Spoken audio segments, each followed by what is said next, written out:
si hamukun kunjage koi kaka thodam suren legidabagi taramathoi ni suba akogi sanamahi laining apokwa laining matungina sonwa lana thoramni soratni adagi phiroi thabe matam jawre ayuktagidi khara theng lakrabnina karimta tahodre live karimta hodre video samta lahodre भूख चन्ना लोय रे भूख आई से sorry चाक थान लोय रे चाक चन्ना लोय रे होगी काका सुंगी फमदा शक सोन वगी तांका अमा लोय सलकना होगी चाक हिंजिक फिरोय था बसिदि मितेरोन अदैदि हिंदुइजम गौरा अंतरगा पोकपाइन लेता मारे सम फिरोय था बाय गौरा चप कांगुन से फिरोय था बाय रे अदगि अपोक पचप कांगुन से फिरोय था बाय को तो गौरा चप कांगुन अस्ति चंदोन हाय अदैदि अपोक कांगुन मंगानी लेहुन हाय अदैदि कनोना गौरा चप कांगुन अखोगी सोरात हाय अदैदि सनामहि चप कांगुन लाना थोरम हाय फिरोय था बायदि अनिमंगना फिरोय था बाय भूख चन बाय गौरा चप कांगुन अदैदि सनामहि ना कांगुन चाक था बाय उसी इसमें खेना बलोन जी खा खेना जो मेन मरु है वो कोई फिरोई था बा सीधी खेना देखो हम तो माना हल्ले को माना रही सी न देखो माना बा नोंग दे सोए ना पुलक करने बता जा बदुम ने था में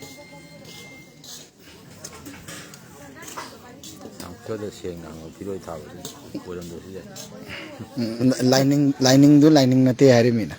धर्म नते है नंग धर्म है तो लाल है इसी सांग विशोर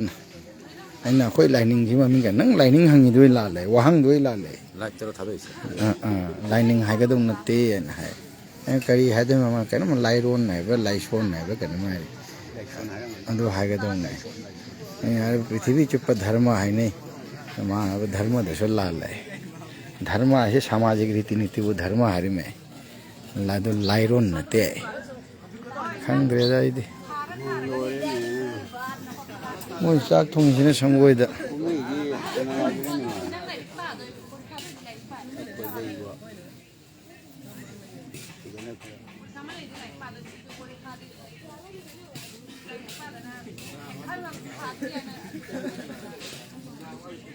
이게는 어머 보고 있다. 이렇게 먹어도 그는 거기 그는마도 나도 그만 나도 देखांगे ना कहना mummy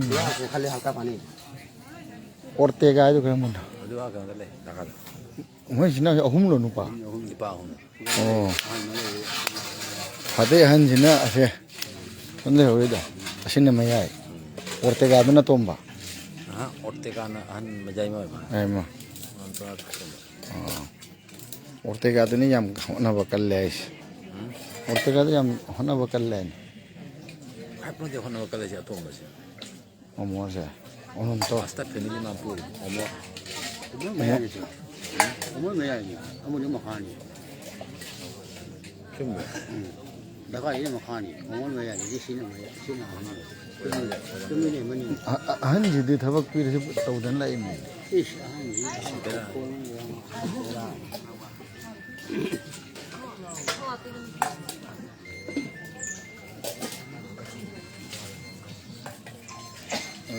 hey hang hey he hing ha hang he hey he hing है ha hang hey he hing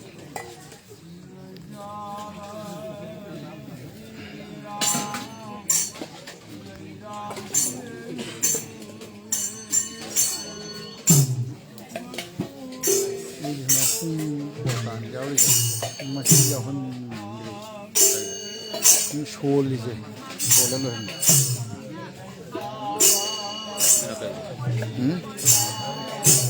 कुम्हाई तो है मोई ना जिन पर से थोड़े बनवाना है ऐसे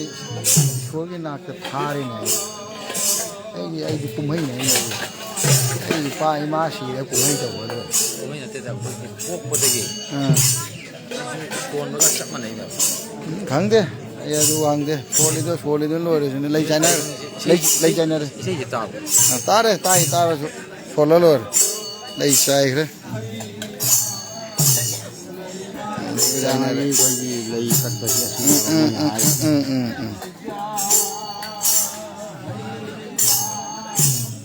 Nang pai ram ayam chai rồi. Ina pari kada nostu oi. Oi. Mai tong tam mo do. Ayam ni na chu na. Ore chalo nang sang lo. Nang tau dori nang ngari.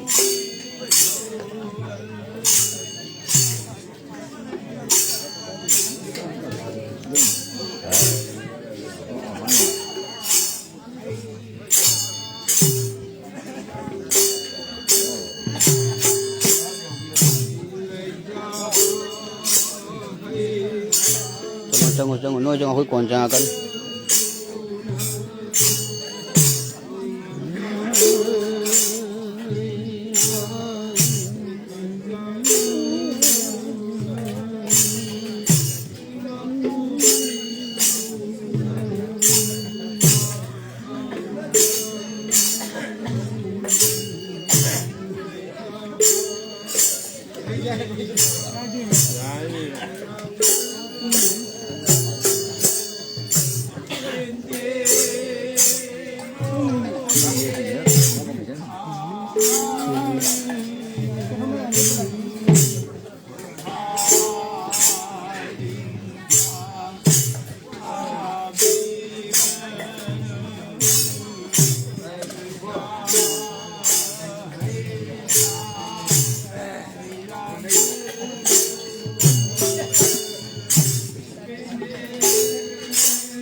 Chalo na. Hoi kon jangan mi jam ni kada dori. Mi kada pong je no.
Fotokopi udah kan? Kamu kan resi Nada kopi udah. kan resi kan ya itu ai. Nah ya kan. Không sao. Jadi ai saya tu dia.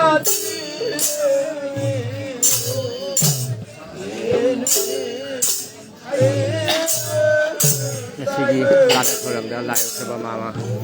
Lấy chai đây với kakak sudah. Lấy chai bagi matang mayam na. Tai sebab mama sigi atma ki shanti hoina ba. Sida ba huda ni bi mayam. Dada na hai tu ai ju manak changchal laga mayam tawi gre ko. Koi kakak suren che thaudam gi kakak suren che. Ahan oi su hangang ko ga yam tin ba pa mamba. Fadan angang loina ba hei ba. Ma ki sangai sida ma ki sangai sida akoina ahing nung din nung thang khai de bida kaka sina koi ahan anharon tin ba pa mamba to sengna mo han na phangaroi do kaka si wo koina matam khudi makta akoina ma gi jum chela ga sangai siga mangon de imung da sumang da kai wanda khai na koina bo khai bo ne khai ga su karim saw da ba hoi harau bo kaka ni kaka gi kawai koi ishwar hai de mapu gi shideva mapu gi khoya da inna sikna leibo orasano haina ana kaka gi thawai bo ishwar gi khoya da thamina ba mapu gi khoya thamina ba na punem jeri anana nijeri lona na mayam jangna su kaka gi ꯂꯥꯏꯔꯝꯂꯦꯟꯗ ꯀꯀꯥꯒꯤ ꯊꯋꯥꯏꯅ ꯅꯨꯡꯉꯥꯏꯅ ꯂꯩꯅꯕ ꯃꯌꯥꯝꯅꯁꯨ ꯊꯧꯅꯤꯕꯤꯁꯤ ꯊꯧꯅꯤꯕꯤꯌꯨ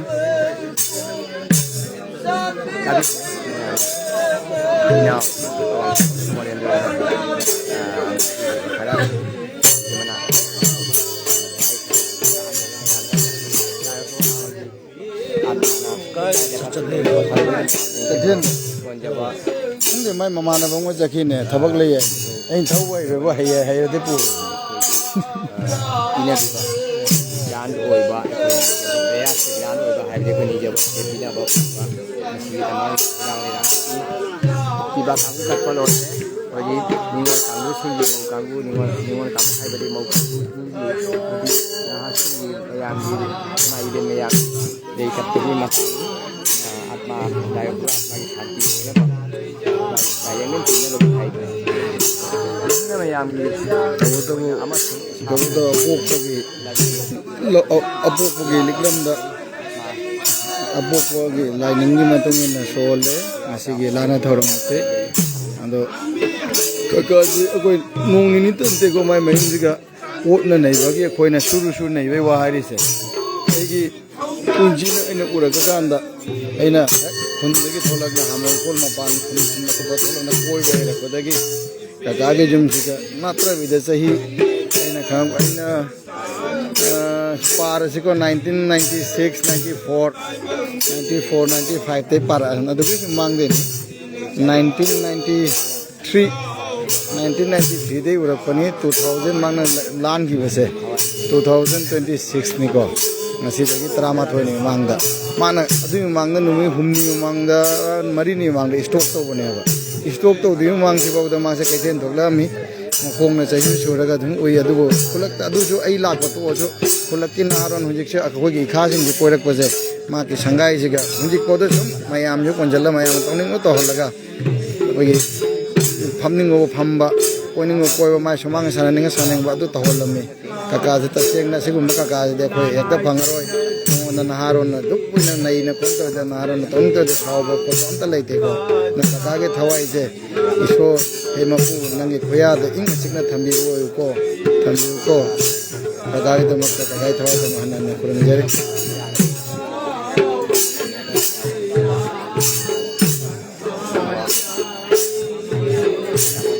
sai ko lo ra ga la chi da sanjara ge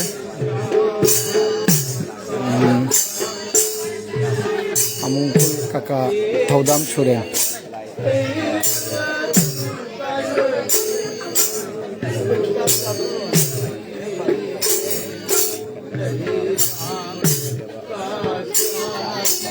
tamai be phamji chawi sanana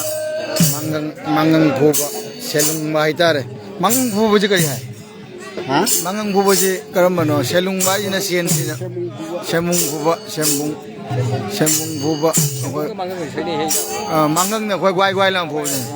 ina sembung ni sembung khoi komla na waheng mong komla na puri se tham sima sembung je phuba ai ta midar to na mai ba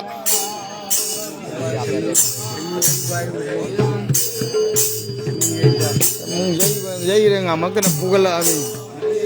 jai re ga na ye phu na bhai ye phu ra di na khang de na mi puri me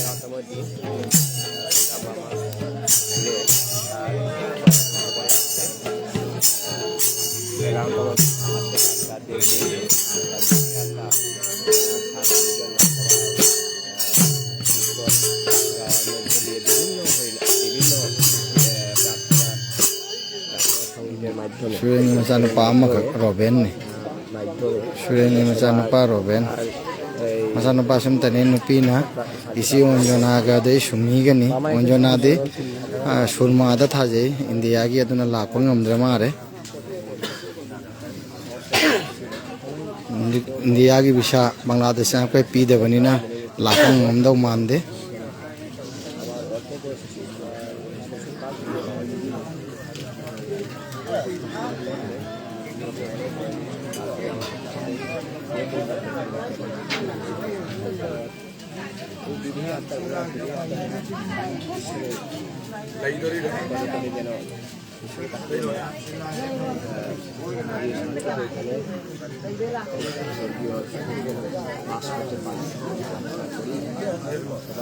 ওই কাকা কেন না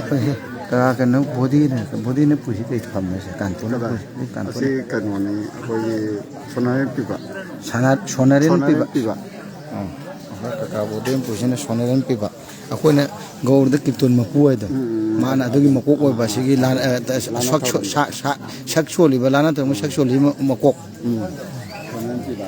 sonarin piba ꯑꯗꯩ ꯑꯥꯗ ꯂꯩꯁꯤꯅ ꯑꯔꯥꯡꯕꯗ arang pure na hikramana ꯁꯣꯝꯗ ꯀꯤꯂꯣꯁꯤꯅ भांडार भांडार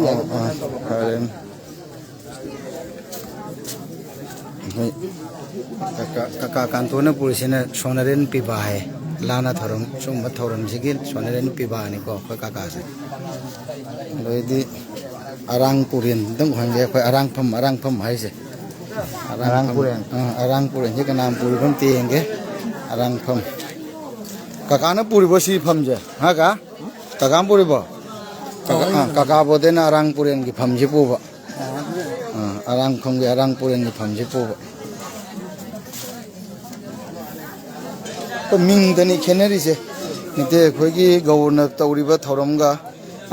너희디 그노가 아포코나 방토이바시가 밤디 로인참만에 마밍더니 나닝 라이 손더니 마론더니 캐너리제 떠우리바 몽 피범 나 론지 좀 하이베더니 밤담만에 이벨레노 저는 밤웅 비리바 포세이 비리 신기쇼 거기 쳇바 강고제 좀 많이 좀비 아도가 아고야 뽁고 쳇바 강고제 좀 많이 좀비 sak son be sma him tawi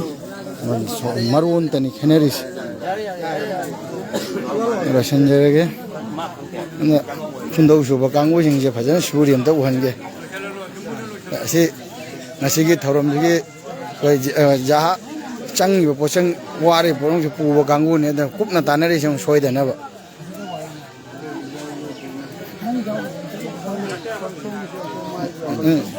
soi ngam da ma kan na kum tanari ma yai phamina re se sa kum na son da chak te lo san doi ni chak te lo se thong ma kang ni thong ma gi tim ni se se loi re thong ni se loi re loi thong ma lo re moi ready ni moi thabak si jang sa kum ni sak si jami he Saki jami he, matin hu jami shagula he jam fajari jai na pam jari se. Jelak ko min khang bire di phai da.